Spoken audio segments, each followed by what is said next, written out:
जी जी गुरु जी।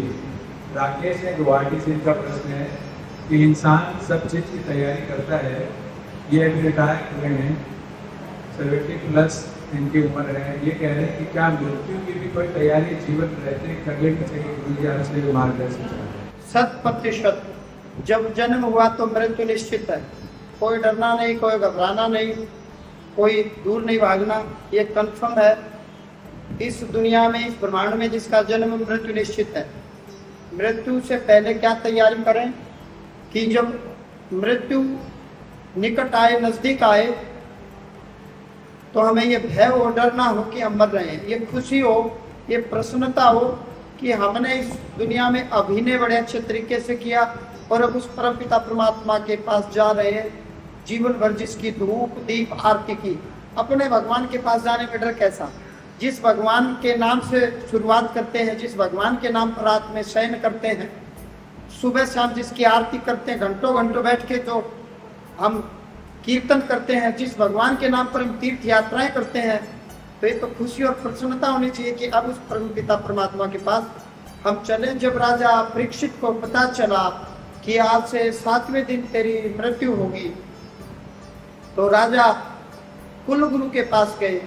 कुलगुरु ने कहा, राजन मुझको बुला लिया होता यदि राजकाज की कोई बात थी। तो उन्होंने कहा, गुरुवर ये बुलाने वाली बात नहीं, आकर के बताने वाली बात है। अमुक अमुक ऋषि ने मुझे, किसी ऋषि ने मुझे श्राप दिया है कि 7वें दिन मेरी मृत्यु है।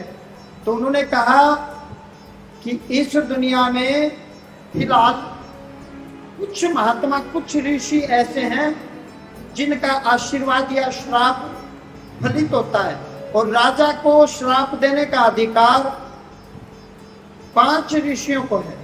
उनमें एक ऋषि समीक ऋषि हैं। तो उन्होंने कहा, समीक ऋषि ने मुझे श्राप दिया।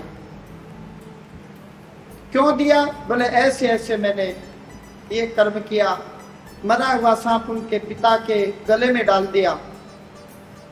राजन, है कैसा, डर कैसा? आपको जब मृत्यु का समय पता चल गया, आप बड़भागी हो, खुशकिस्मत हो। इन 7 दिनों में आपको क्या करना चाहिए, मैं आपका मार्गदर्शन करता हूँ। तो इनको डरने की कोई जरूरत नहीं है। ये निश्चित ही शिव के उपासक हो तो शिव का मंत्र पकड़े, विष्णु के उपासक हो तो विष्णु, शक्ति के उपासक तो माँ दुर्गा भवानी। इस प्रकार से किसी तत्वज्ञानी गुरु की शरण में जाकर के अब अपने मार्ग को, अंतिम यात्रा को, परलोक गमन की यात्रा को सुखद और कल्याणमय बनाने का प्रयास करना चाहिए। और जिनको लगता है कि अभी हम वृद्ध नहीं हुए हैं, राम जी उनको लंबी आयु दे, अकाल मृत्यु से उनकी रक्षा करे, ऐसे जीव को भी समय रहते ही थोड़ा थोड़ा संचय कर लेना चाहिए।